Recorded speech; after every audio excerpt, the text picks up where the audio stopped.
Hello and welcome into Looking Up with Laird, episode 16 here on Sorare TV. I am Andrew Laird. You can find me as Lairdinho on Sorare, Andrew M. Laird on Twitter. Joined as always by Sam Tighe and Harry Trades of Ranks FC and the Harry Trades YouTube channel, respectively. Gentlemen, I was doing a little work before this. You won't believe it. I actually spent 12 or 13 seconds preparing for this show. And I'm going to share what it was immediately because we have reached a major milestone when it comes to Looking Up with Laird. That it finally happened. We have reached the pinnacle. We are now the most followed watch list on Sorare data. Yes. We did it. I think we should just end the show. That is the end. That was 16 episodes. It was a good one, guys. I enjoyed it. It was a great run, and everybody can have the list there, and we'll see you never again. No, kidding about that part, but obviously thank you to everybody who has subscribed to that watch list. The list is updated when we do this show. You'll see us do it if you haven't watched before. So you actually get these picks before the videos go live. And so, yeah, just keep going because it just, makes us feel popular and we want to do the show more when people are really interested. But we're back for another week. We had a little unfortunate luck with one of our picks last week.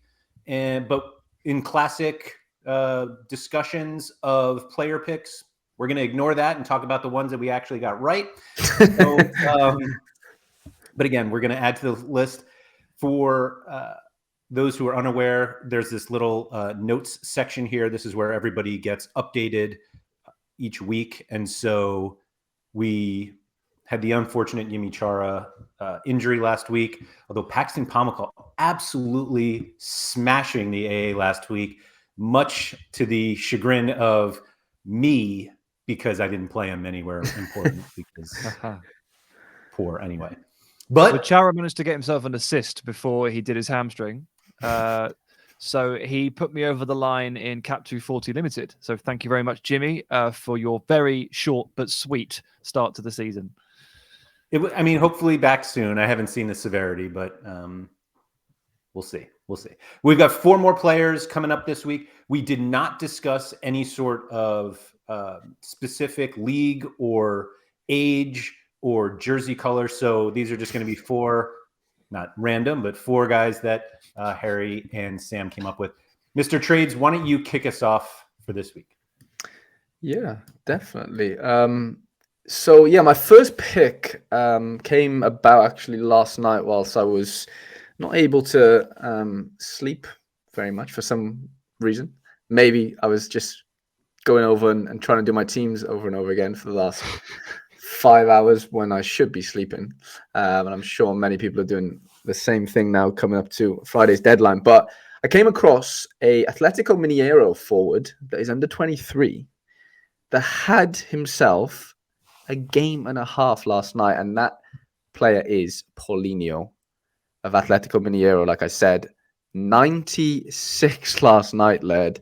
In the Copa Libertadores, goal, 2 assists, played up front, only played 74 minutes, 16.2 AA.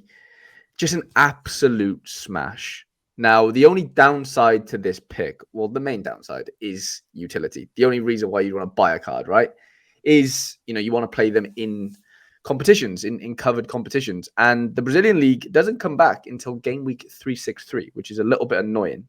The way Brazil do it, they play like regionally for a bit, and that's not covered, and then they go into like the main sort of Brazilian Serie A effectively, which is covered. Game week 363, that sort of comes back. I'm guessing there's Copa Libertadores before that, but I couldn't see it on the schedule, Laird, on SofaScore. That was. I'm looking at his next games on Sorare Data, and all it gives me is the Brasileiro Serie A games as well. So yeah, that's my only issue with this one. You might not be able to use him as much as you'd like for now, unless there is Copa Libertadores games. But there was last night. There was the game before that where he scored a 35 against the same team that they played last night, Carabobo. whoever they are. But yeah, a player that's on loan from Bayer Leverkusen to Atletico Mineiro until June 23. So you've got him for the next 3 or 4 months, 3 months, whatever that is. Under 23 until 2025. It's £31 3-day average. I don't know what he's at right now, floor-wise. But a player that probably is too good for this league, I would say. Well, he hasn't even played in the league yet, so it's hard for us to actually say that. But I do think he has dropped down the standard. He came from Vasco, bought by Leverkusen in like 2018 for like a stupid amount of money. I think it was like 18 million. He was supposed to be the next sort of breakthrough Bundesliga wonder kid, let's say, after this, Musa, Ousmane Dembele and that sort of era. It wasn't really to be. It didn't really work out for him as he planned for various reasons, injuries, whatever, right?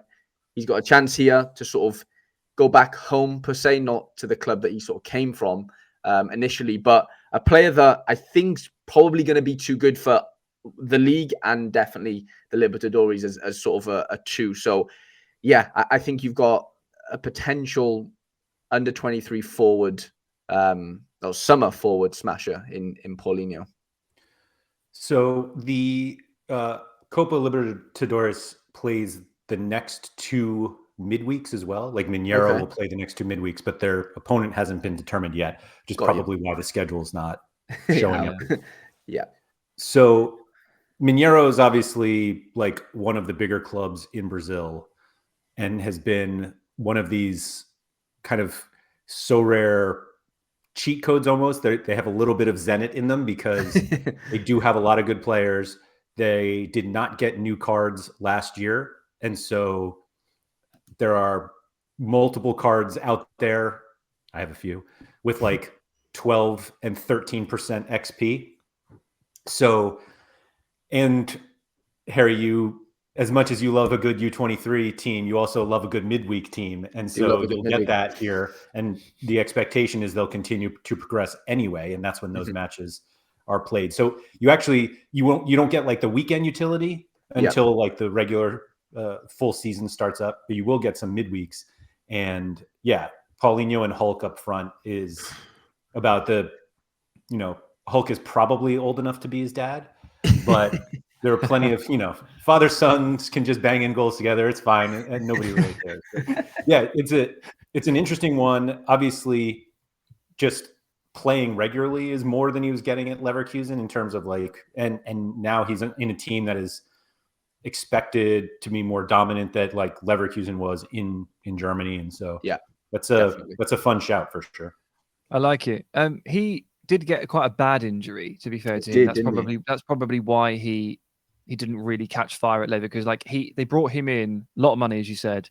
He joined a pretty crowded group of wingers. They were obviously succession planning. I think they were thinking that Diaby would move, or something like that.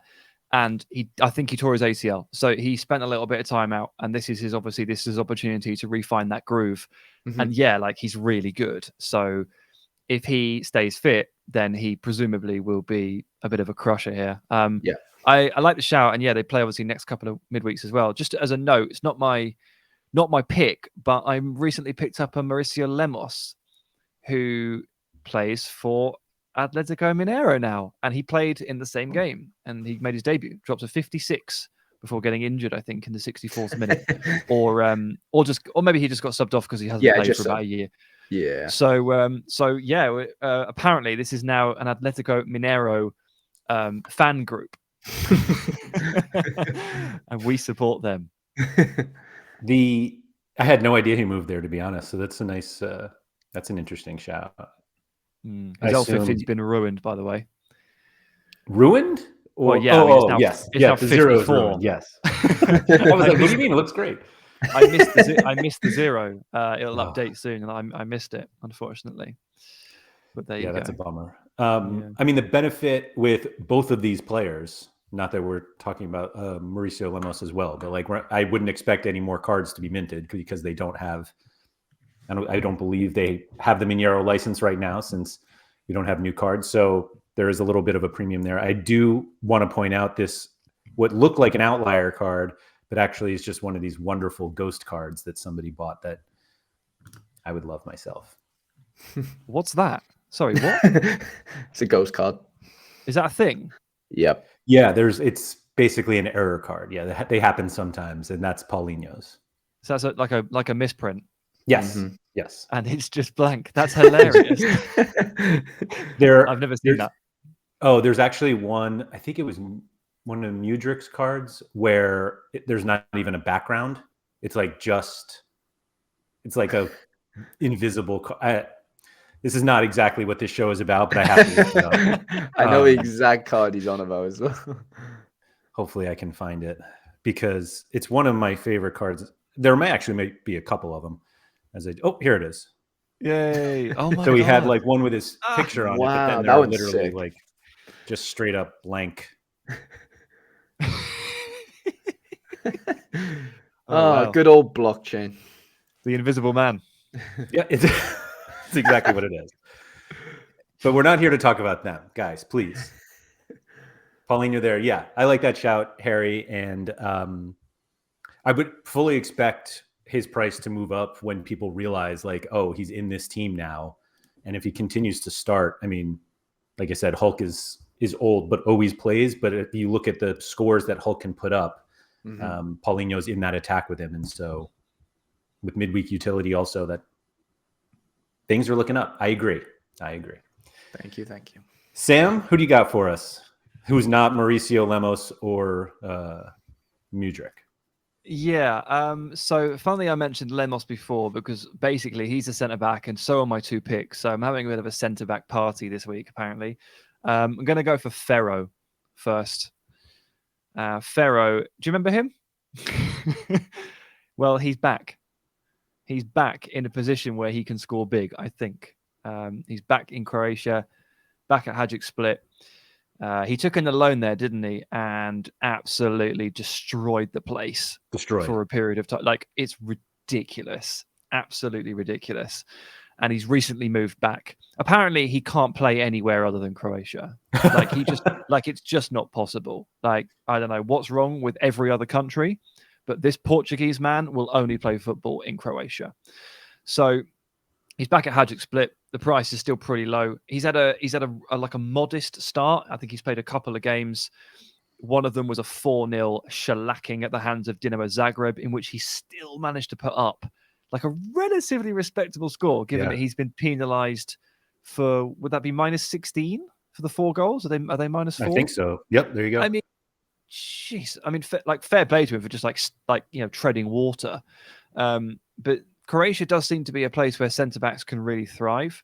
I'm not exactly sure why that is, because I don't watch that much of the league, but the number of players there that destroy this matrix. And obviously everyone knows about Shutalo, but Ferro is another. I've recently bought a Galilea, I think, from Istra, who's just disgusting. But this is Ferro. Ferro is back. I like the fact that we have a bit of like proof of concept for him. Like last time he was here, he was brilliant. I know that Hajduk are dealing with a few injuries at the moment, so that 4-0 against Zagreb is maybe not representative of what they truly are, and I think it probably gets a bit better. So that's the simple pitch. I just thought I'd talk about him for a little bit as well, because I find him really interesting. He came through in Benfica's academy at the same time as Ruben Dias, and they were actually partners in the youth team. Wow. And I'm going to be honest with you guys, when I watched them play, I really did think that Ferro was quite a lot better. Wow. Now, their career paths have not been quite the same. Obviously, Ruben Dias now plays for Man City, and Ferro only plays in Croatia. But they were very different footballers when they came through. Dias was like a bit of a brutish centre-back. There wasn't a lot of like silk and class to his game. He was a bit of a meat and potatoes guy, as we'd say in England. Lots of headers, lots of duels, pretty basic on the ball. Ferro is magnificent with the ball at his feet. The problem for Ferro, having spoken to a couple of people that have actually come into contact with him over his career in coaching capacity and stuff, is apparently his attitude and application to the game was really lacking. And where he fell short, Ruben Dias just went for it, and he devoted his whole life to it. And now you have basically evidence of just how far work ethic can get you and the difference it can make. But Ferro is very, very good. He just needs it to click, and it might happen at some point. We don't know. But in Croatia, we know he can play. So he's also, if I remember correctly, like he was like one of the earlier cards on the platform. I'm trying to think of, he does have like 20 very old Benfica card, yeah. And I do remember like it was one of those weird situations where when he originally went to Croatia and started just like smashing, you saw all of like the Sorare OGs had him in lineups, and it was kind of like, why does everyone have this guy? And it was like, oh, he's just like some guy from Benfica that they all won as like a tier 3, never really played, and then just like obliterated the scores. And you're just like, oh, I guess that makes sense. And then, where did he go? Vitesse. Yeah.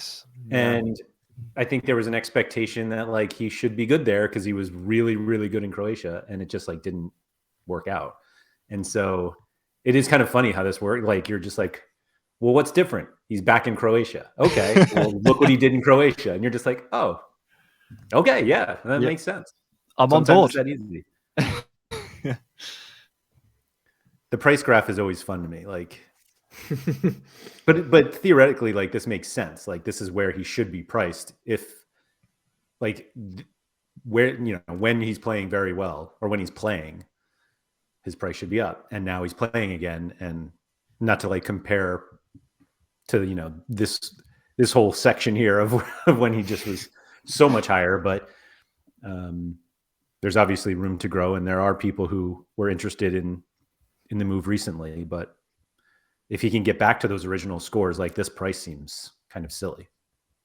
Sure, yeah. What were those? If you got on the rare graph at his absolute peak, what was he changing hands for? I just want to like wince at the figures. So the highest was 1,100 pounds. Yeah, that's a big card. It was a big card. It was. Yeah, it was a big card. 80 plus most weeks. He was also under 23 for a bit of that. Yeah, wasn't he? Yeah, he was. Probably. I remember this. Yeah, back end. Sure, he was. Yeah, like getting 100 with one decisive is pretty impressive. Yeah. What's funny is if you asked me how long that run was, I would have said like at least a year, maybe 10 games. Spoken like a man who didn't have Ferro in his lineups. Yeah, no. I was the one who was looking up at the Ferro lineups, just like, why don't I have that guy? Yeah. Yeah, well, I mean, still only 25. Man, and quite the attractive L15 for those playing cap mode. Don't waste him there. You say that like I only have one opportunity first, Joe. Come on. Anyway, I like that.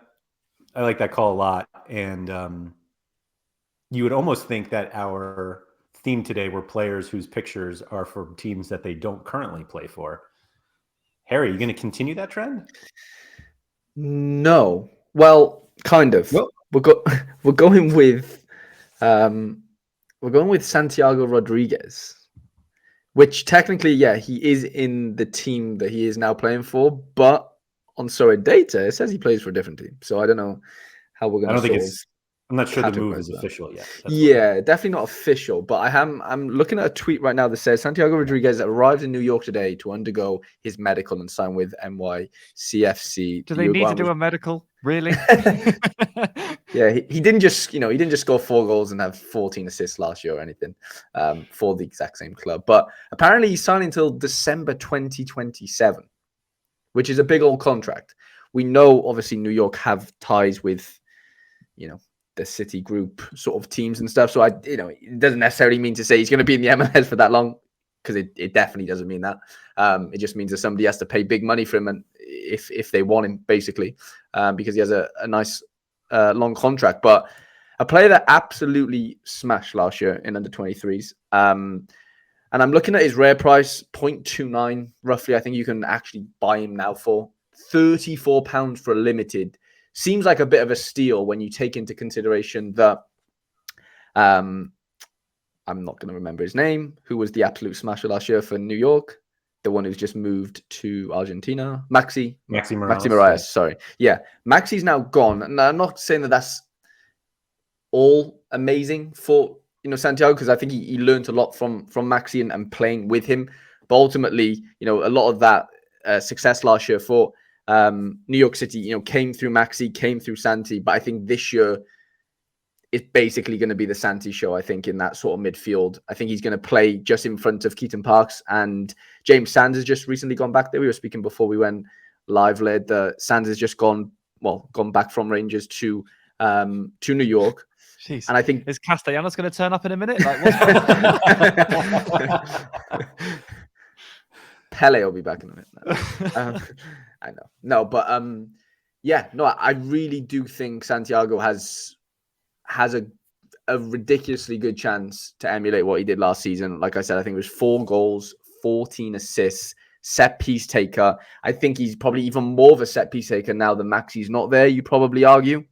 Less sort of rotation in that roles.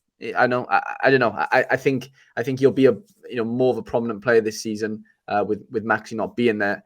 And for 0.3 for I think he's going to be an elite under 23 midfielder this upcoming sort of summer season. And I just don't know if there's. I know he's coming back. We haven't seen him play yet. Well, we have seen him play obviously last year, but this season, I don't think that matters too much. We know he's capable in this league. He's only 23 years old. He's under 23 until 2024. So it's not as if his eligibility runs out this summer. You've got him for another year beyond that. I think you've got a real smasher on your hands here in Santi. So I'm going to be a bit of a downer here about Santi Rodriguez. Go for it. But then don't worry. Then I'll take it all back and I'll explain why. So when he first came to New York City FC, what did I just say? New York City FC? Yeah. The guy that I compared him to immediately was Jesus Medina, who I thought was an absolutely dreadful footballer. He was like the clearest example of a player who benefits from really good players around him. And then when he was asked to do something, he was just dreadful. It was awful. And he went to Russia and I was like, good riddance, because he was terrible. And Santi Rodriguez came in and I was like, oh my gosh, this guy is Jesus Medina. And I was wrong. I was wrong about Rodriguez. I was not wrong about Medina. He is still dreadful. But so in terms of the set pieces, he has a shot at them. Like he took none of them last year. But Morales also took a ton. They have a very young front line with Rodriguez and Talis Magno. There's no reason that they should be different positions on Sorare. Like they both basically play the way. I guess Magno plays a little as a 9, so they can fake it. But Santi Rodriguez is an full-fledged attacker as much as you can, and listing him as a midfielder is, I don't know. It's a bummer because I think that's a different show. The discrepancies between forward and midfielder there is a whole. You're right. You're right. It's a whole different. Well, what I was going to go with that is that I think his price would be double if he was a forward, because I can't lie. Talk about this. They're just not that many. He definitely took corners last year, Laird. I'm not just. Oh, did he? Okay. Well, I'm looking at his season heat map, MLS 2022 season on SofaScore, and there's dark reds on both sides of the pitch. So he just hangs out in the corners, man. That's what he takes them. He just scores from that area. I don't know. Yeah, get it up on Sorare data if you have the because we can do that on there as well. In terms of who took some last season. I mean, yeah, of course Maxi would have taken the majority, I imagine, but this definitely shows he played 35 games, started 32, and this bugs out a little bit because he's not currently on. Because he's moved club. Yeah. Okay. Fair enough. I can't see if I can actually pulled it up. Oh, you know what? Is there a way to do it? No, I know exactly why. I pulled it up on RotoWire. Okay. And that's why it didn't pull up, because I was literally on Talis Magno's page and not Santi Rodriguez. I'll pull this up here, since I actually find this to be a very good resource here. If you go to RotoWire MLS team trends, although I do this now, and this is going to be the current season already. I'm really struggling here. Let's try again. Santiago. All right. And if we go to previous season, he took a few. Oh, yeah. So he's in and out. Yeah. But again, like Maxi Morales was going to take most of the place. And then him not being there, surely. Yep, you're right. You know so I take all of that back. He's a great player. Fantastic. I've always loved him. Great call. Based on what I saw from NYCFC on the opening weekend of MLS, they could really use a player like Santi Rodriguez again. They didn't seem to have much of a structure or a shape to the attack, and it was like, let's pass the ball to Talles Magno, and then we'll just wait and see if he does something good with it. And like that was genuinely like the entire attack, and that can't be the way that it goes forward. So coming into this situation, obviously you could say, oh, they're less powerful without Maxi. They're screaming out for someone to take this ball, really. Mm-hmm. And if that's his role, then that just means he's really involved.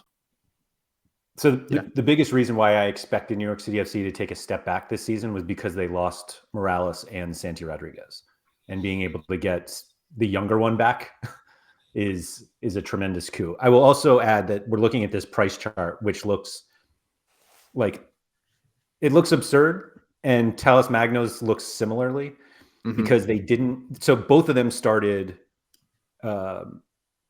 last season, but didn't get cards at the beginning. So it took them forever to mint these cards. Yeah. And so when they finally got them, it was in the summer. They were the only, they were two like elite summer under 23 players, and people just like rushed to get them. And so that's why their prices got so high, and understandably it dipped, and then he left. And they stopped minting it somewhere in December, right? Because he left. So he's even more scarce. Yes. Yeah. Yeah. I mean, 62 rares is really not that many. And so, but will he get new cards? Maybe. What's that? Will he get new cards? It's a good point. He might not, because it's March 2nd now, and he's still not officially on the team. Yeah. And so, it's possible he doesn't, or he gets them really late, because they did do a late edition like last year. I remember like Ryan Gauld is the one that always comes to mind, that they just waited forever to put his cards. I remember that very vividly, Laird, because I pointed it out to you, and you asked me, can I pay extra for last season's scores? And it was actually, to be fair, a good one from you.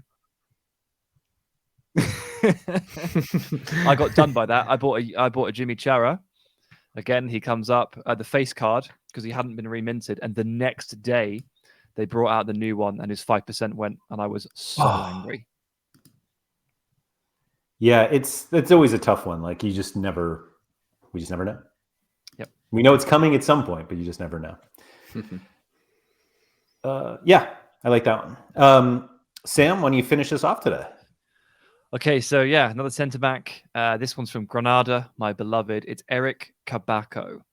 Eric is CK, which is okay. You went for Cabaco. That's smart. Nice one.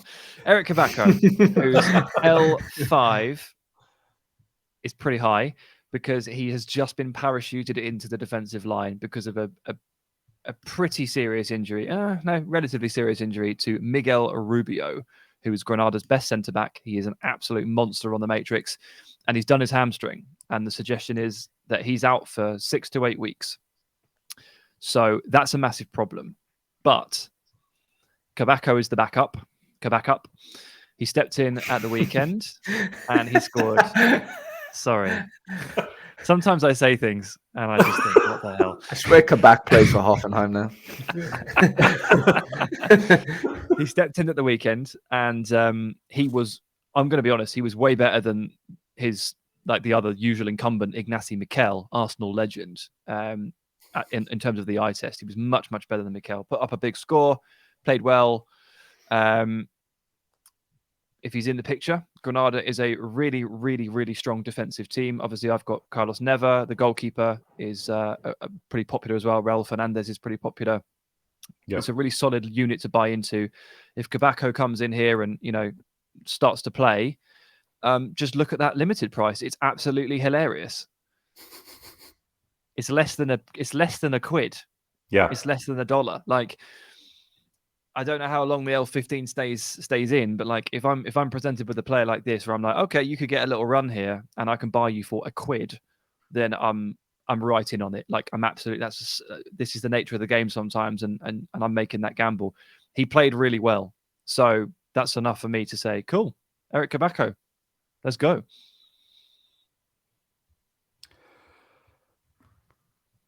I don't really know what to say about it, because it's as simple as that. Like, he's playing now. He obviously has shown the ability to smash. We know that Granada defensive situation is a good one.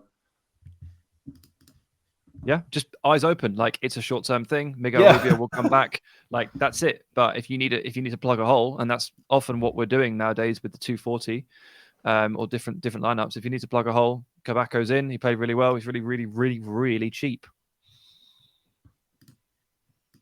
Yeah, let's see. How many of these DNPs are in the L15? I mean, it's not going to like explode because he has those 3. He'll lose that 27 in a few game weeks, but ultimately, if he continues to score 79s, I think you're probably okay with the L15 going up a little bit. Yeah, there you go. There you go. He's on loan from Getafe, by the way. So Granada did a really weird deal in the summer where they sold 2 players to Getafe, 2 of the best players from last season when they were relegated, Domingos Duarte and Luis Milla. Milla, in particular, has always scored really, really well. And they basically handed them both over to Getafe. And in return, they got like 4 million euros and like 2 players and 3 loanees. It was like one of the strangest deals ever. And a bunch of players just like were bussed from Getafe in Madrid down south to Granada, and they just all turned up at the same time and just all did a medical.